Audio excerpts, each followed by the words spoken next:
You're a sick producer. Pull up.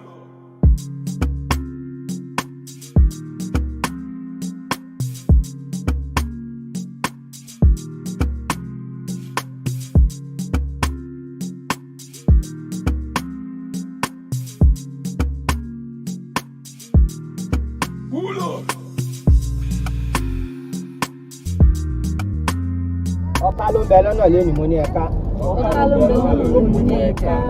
Òwọ̀n ló ń bẹ lọ́nà lẹ́nu kó wọ́n béèrè. Òwọ̀n ló ń bẹ lọ́nà lẹ́nu kó wọ́n béèrè. Àtẹ̀kọ́ àti gbàdín ló ń bẹ lọ́nà lẹ́nu kó dògiri. Àtẹ̀kọ́ àti gbàdín ló ń bẹ lọ́nà lẹ́nu kó dògiri. Ẹnìkan ìdátẹ́gùn mọ́ gbá. Ẹnìkan ìdátẹ́gùn mọ́ gbá. A kì í kojú bó okùn ká ibomi lọ́rùn. A kì í kojú bó okùn ká ibomi lọ́rùn. Àgbààgbà mẹ́tàlá wọn kì í péjọpọ̀ kọ́jú òwúyàn ọjọ́ mẹ́tàdínlógún. Àgbààgbà mẹ́tàlá wọn kì í péjọpọ̀ kọ́jú òwúyàn ọjọ́ mẹ́tàdínlógún. Ẹ má ṣe sọ̀nà dèmí o.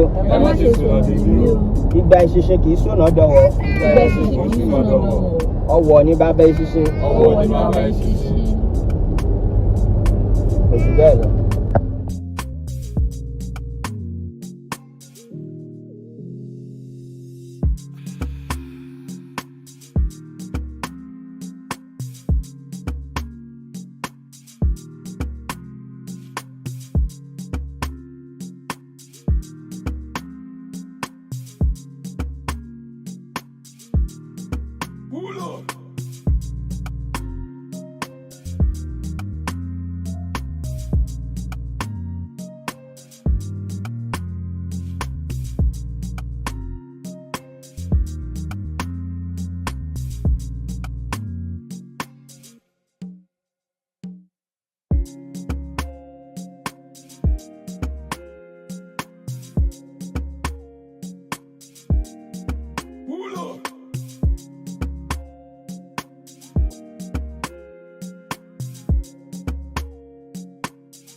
You're a sick producer. Pull up.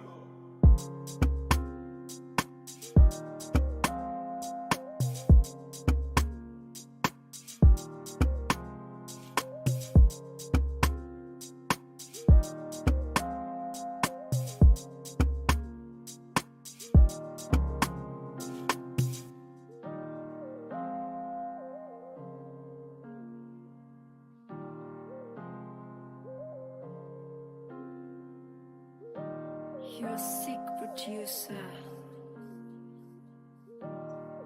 Pull up.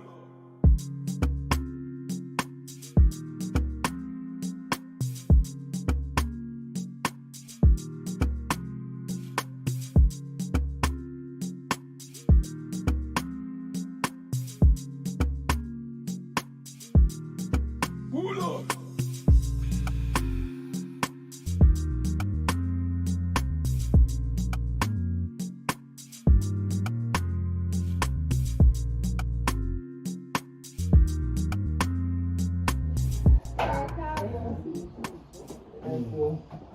Dúdú.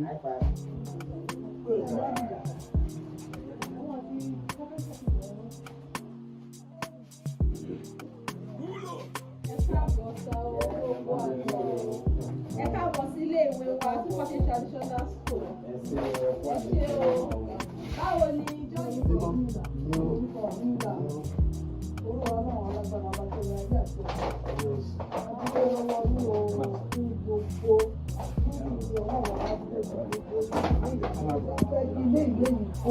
olúwa ọba báwa jẹ́ kó rí bẹ́ẹ̀ o ẹbí ilé ìwé ìkó máa tẹ̀síwájú o kí àárí aláàánú àárí olóore tó máa bá wa gbé ilé ìwé yìí ga àárí àwọn tó máa ra mọ́tò school bus tuntun tó máa rà fún ilé ìwé yìí olúwa ọba tó fi ju ọba ìyanu má jẹ́ kí Atunfase Traditional School má jẹ́ kó di òkú o má jẹ́ kó di òkú ìtẹ̀síwájú kó máa bá ilé ìwé yìí gbogbo àwọn ọmọ ilé ìwé yìí olúwa ọba má ṣe wọn ní alákọ̀ọ́gbàgbé ọmọ jẹ́ kí gbogbo ọkọ yàn kan yanjú àwọn ọmọ yìí náà tó bá wà nù wọn sẹ́dẹ̀tọ̀ wà nù wọn business woman ó wà nù wọn bí a ṣe fẹ́ kó rí fún àwọn ọmọ yẹn ni mo ṣe ń sọ lónìí ọlọ́run ọba àbá ni mò ń dá ṣùgbọ́n wọ́n bá mi fi àṣẹ sí nǹkan tí mo sọ lónìí jẹ́ kí àwọn ọmọ ìkó ọ̀dọ́ lágbára lọ́nà lágbára Elédùmarè bá ṣe ń sọ pé ìgbéga kó bá ilé rẹ̀ ìgbéga náà máa bá orí kọ̀ọ̀kan yín ìgbéga máa bá yín ilé àti ọ̀nà yín ní rí wàhálà ní rí ìdààmú wàhálà ò ní dé bá yín àkóbá àdábá ọ̀rọ̀ tẹ́ ẹ̀ mọ owó tẹ́ ẹ̀ mẹsẹ̀ kò ní jẹ́ titi yín o à ń súnmọ́dún ọdún náà ń súnmọ́ wa gbogbo wa la máa fi ayọ̀ ṣọdún àní bí ìbànújẹ́ ti ayọ̀ àní ká gbóngbó ṣọdún àní fàájọ òkòkòrà o ẹ ṣe àdúpẹ́ púpọ̀ lọ́wọ́ yín ọlọ́run á wà pẹ̀lú yín o ọlọ́run á ràn yín náà lọ́wọ́ o bẹ́ẹ̀ ṣe ń fẹ́ kó dára fún ilé ìwé ọmọ máa dára fẹ́ yín náà o ní ìlà gbàdúrà.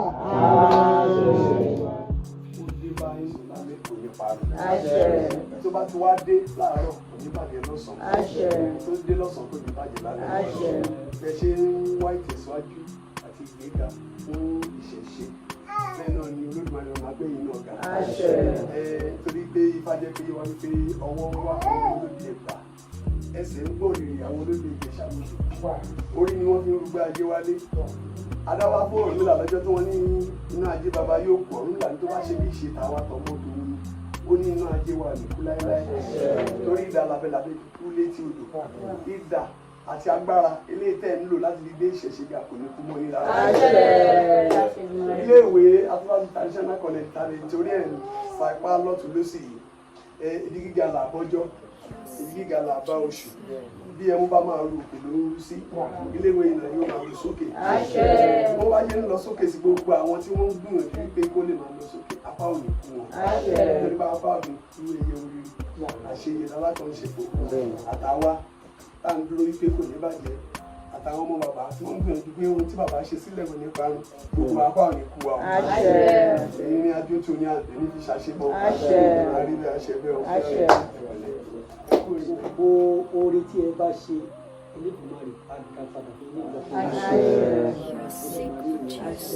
iléèwé Atunfase ẹgbẹ́ àṣẹgbìmọ̀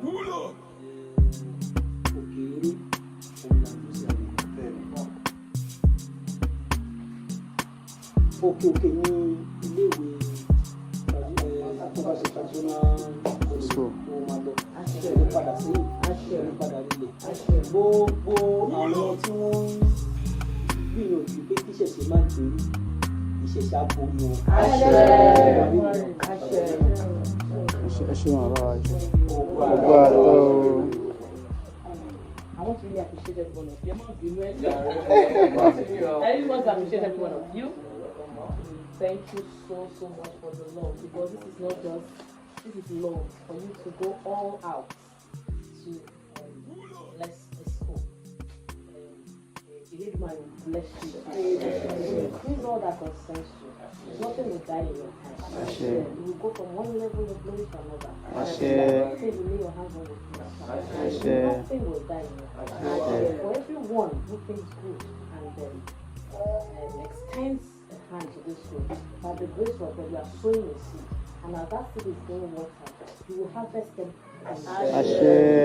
Thank you so much. I appreciate you. Ẹ kúrò o. Yes, ma'am. Olódùmarè á fún wa léèrè o. Àṣẹ. Àníṣe lásán. Àṣẹ. Àdídàmú. Àṣẹ. Gbogbo nǹkan tá à ń tò á bá wa tò. Àṣẹ. Gbogbo nǹkan tá à ń dù á bá wa gbà. Àṣẹ. Àníṣe lásán. Àṣẹ. Àníkú sọ́nà bí èyí. Àṣẹ. Gbogbo ala máa dàgbà ká máa dùgbò o. Àṣẹ. Àníbọ́jọ́ ọlọ́jọ́ lọ. Àṣẹ. Ẹ ṣé o. Yes, Ẹ ma'am. kúfẹ́ o. Yes, ma'am. Olódùmarè á nífẹ̀ẹ́ yín o. Àṣẹ. Ẹ ṣé gan. Yes, ma'am. Yes, ma'am. No information pé wọ́n ti ṣe àbúrò tẹ́lẹ̀ pé wọ́n fún wọn. Not knowing pé wọ́n ìbẹ̀rẹ̀ rárá. So nígbà tí èmi wá lọ because èmi mo lọ sí ZU office wọ́n ṣẹ̀ ní àṣegbó wọn ṣe anything màmá láti bẹ̀rẹ̀ ní àti bẹ̀rẹ̀. So bàtà ṣàdébẹ̀ wọ́n ní tí ó yẹ korúkọ wá sí ní traditional school wọn ò ní gbà. So even though wọ́n máa yẹ gan láti pe èèyàn kan níṣojú mi pé tí wọ́n lè gbà tó bá yẹ traditional school yá ni wọ́n lè gbà àfi tá a bá máa lo Atunfase nursery and primary school. Pé nǹkan tí a tún lè ṣe ni pé tó bá máa wà nínú signboard àbí any other thing tó bá máa ṣe traditional yẹn á wà in bracket.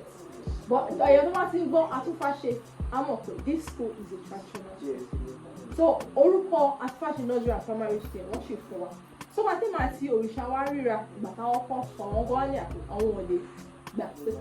àdìgbà ní gbọ́mọ àwọn kí a wá ìlú nígbà tí ẹnìkan wá dábàá ẹgbẹ́ kan lọ́wọ́ sí ìṣẹ̀ṣe community fún christ àbẹ̀ṣe ọkọ̀ mẹ́kọ̀ọ́ lọ sí bí àwọn ti máa lọ́wọ́ sí ìṣẹ̀ṣe community nínú àwọn school kan ní Ogun State Ikenne Remo Ogun Traditional School Ifá Òrìṣà ní ó kún bẹ́ẹ̀ ó dẹ̀ ṣe normal subject náà àfàìṣẹ́ ká ó kún lọ́wọ́ sí school yẹn so mo lè sọ̀rọ̀ ẹ̀ wọ́n gbà wọlé àwọn òkè ká tó lọ́wọ́ sí school yẹn o ká tẹ̀wọ́ kọ́ lọ sí school yẹn náà a lọ sí visiting ká kí wọn ká sí school yẹn ṣe ní ibi lábá ti ṣe visiting náà wọ́n nǹkan báyìí ni wọ́n ní nǹkan báyìí wọ́n là ọ̀dọ́ láti agbára bá ká wọn àti kí ni àti lọ́wọ́ sí wọn society láti celebrate 2 years anniversary wọn yóò fàtí àti wá ṣe visit náà láti pọ̀ tí báyìí tó dé sàánú wọn yóò wá sí gan wọn pọ́n wa lé o ìyàwó tó pọ́n wa lé gan àti gan ìyàwó wọn pọ́n wa lé gan àwa padà sílé pé ókè ilé ìwà aṣọ ká tó bá ṣe o báyìí ni a bá bọ̀ o nǹkan báyìí ni àwọn pé ká ṣe fún wọn gẹ́gẹ́ bí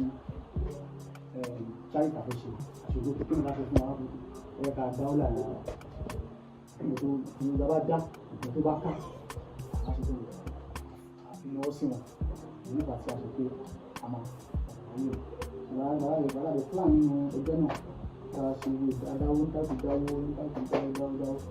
ṣèlú kékeré ká fi àwọn ìwé kékeré àwọn àgbẹ̀ tó àwọn ìwé kékeré ìwé àti àwọn shelves tí àwọn ọmọ school máa kó àti máa kó ẹ̀sìn sínú class àti máa tẹ́lẹ̀ ká fi náwó sí ilé pé inú wa dùn ní pé irú ilé ẹ̀kọ́ báyìí ó wà ní ilẹ̀ kóòtù òjì tó jẹ́ pé wọ́n ń kọ́ àwọn student wọn ní Ifá Òrìṣà tí ó ṣe pé bí àwọn kọ́ wọn ní ẹ̀sìn àwọn amúnisìn ẹ̀sìn àjòjì.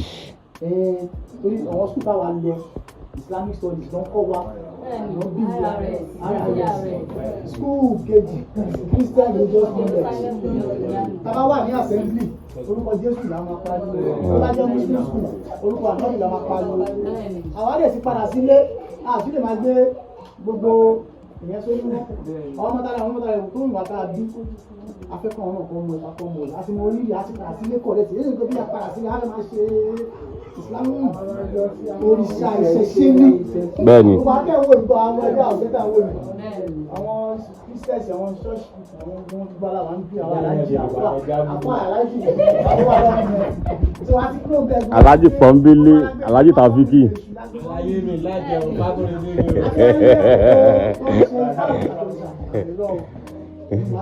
nílẹ̀ kó tó yọ ọmọdé bẹ̀ àwọn akóṣe lọ nípa àwọn ìṣàkóso ìwádìí àmì wọ́n sí níwọ̀n bàtà ìṣèlú táwọn náà ṣe wọ́n a ṣe ń bí foundation ní àwùjọ ìṣòro pàtàkì wà ní ìṣòro àbíṣe lọ́wọ́ ẹgbẹ́ ìgbà pé ẹ̀jẹ̀ àwọn ìṣòro ṣe ń wòye pé àjọṣe wa láṣẹ àṣẹ àṣẹ àṣẹ.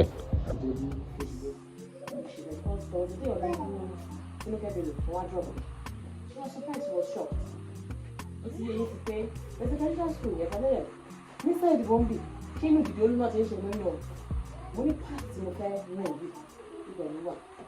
So later on, she still, the father, no time we met her, she was asking, I said, yes, I said the only difference. When one saying this, one say friend, one say friend, one say quantitative. When the only difference is the traditional school, instead of IRS and CRS, the only difference is a normal school.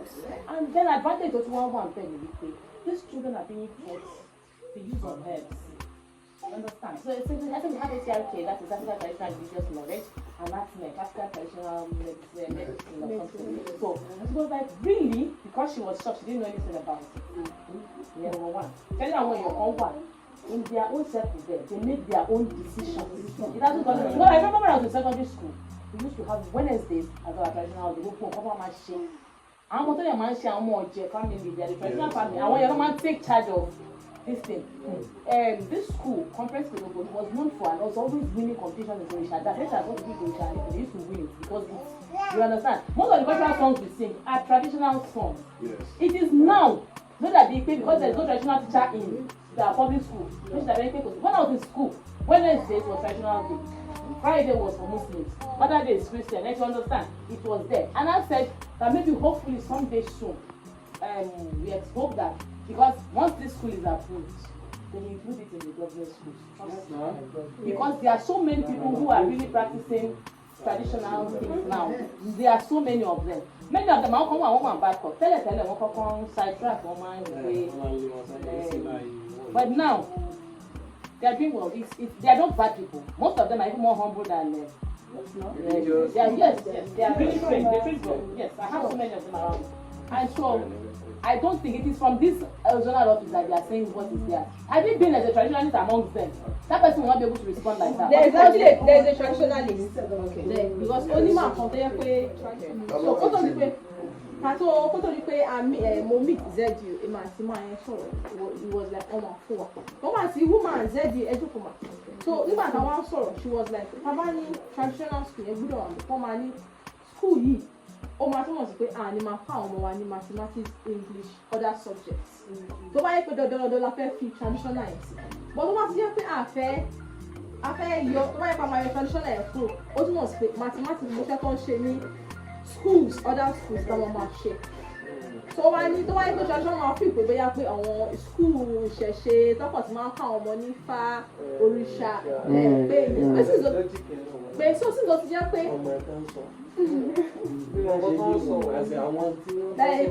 bẹ́ẹ̀ ni so yẹn la ṣe wò pé ká ó kú lo Atunfase nursery and primary school àwa sì mọ̀ pé traditional school wa kò lè kúrò ó sì wà ní ibẹ̀ but wọ́n tẹ̀lé máa kọ́ fẹ́ kájà fún gẹ́gẹ́ bí ọ̀dọ́ ká jẹ́ ìjọ tí a bá máa plan láti lọ èmi ò fẹ́ ká lọ gẹ́gẹ́ bí school a kò lè lọ just bí bọ́ọ̀dì bá ṣe wà á lè lọ.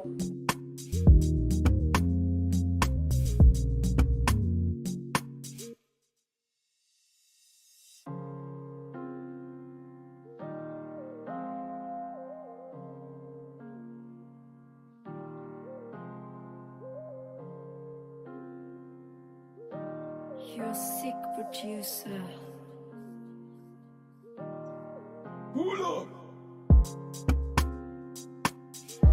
Àṣẹ. Ẹ wà ní ìjọra yín lójú o. Àṣẹ. Ẹ máa wúlò fún yẹn, máa wúlò fún bàbá. Àṣẹ. Ìwé tẹ wá ń ka ilẹ̀ máa kàdé ní gíga o. Àṣẹ. Ẹ máa wúlò fáwọn orílẹ̀-èdè. Àṣẹ.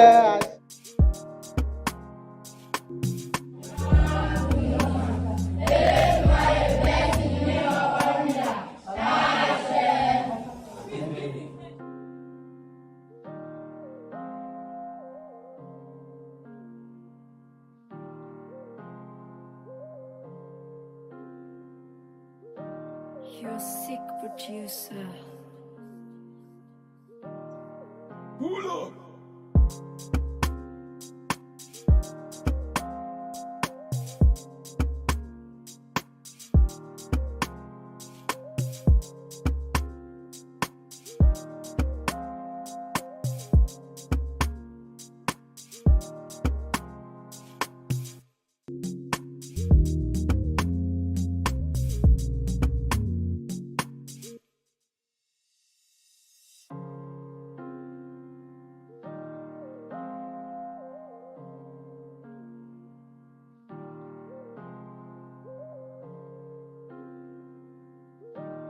You're sick producer.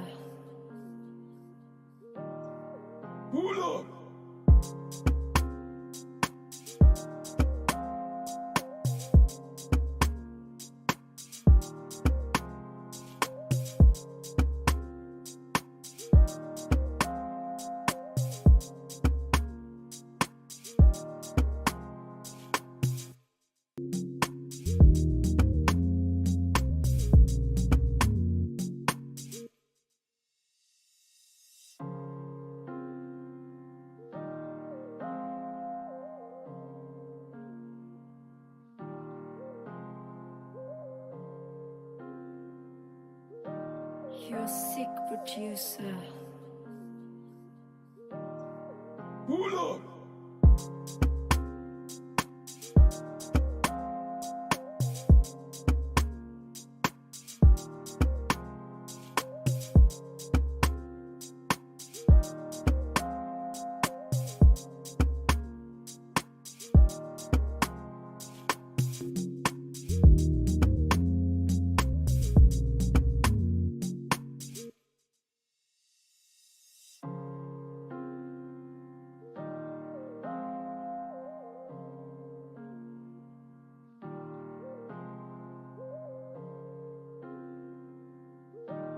You're sick producer. Pull up.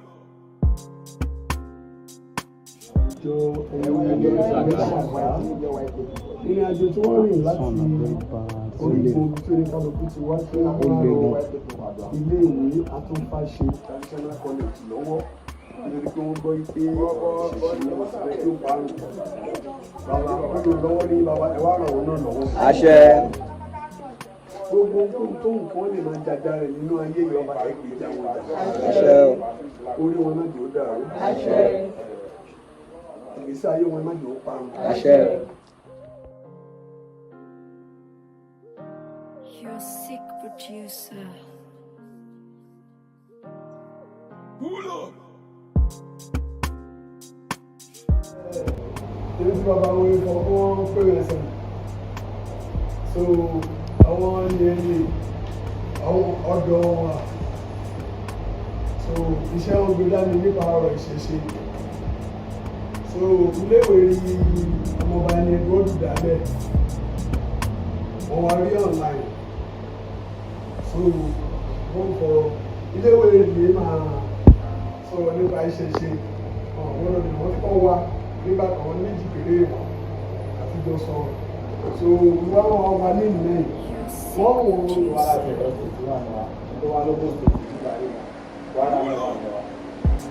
Àwọn fúrò ní online àwọn àti ilé ìwé Atunfase Traditional School ló wà ní Ikenne.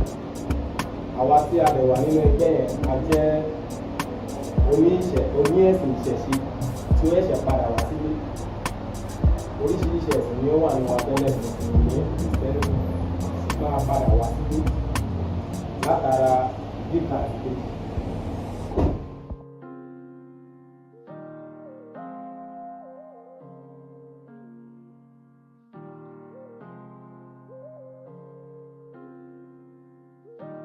You're sick producer. Pull up.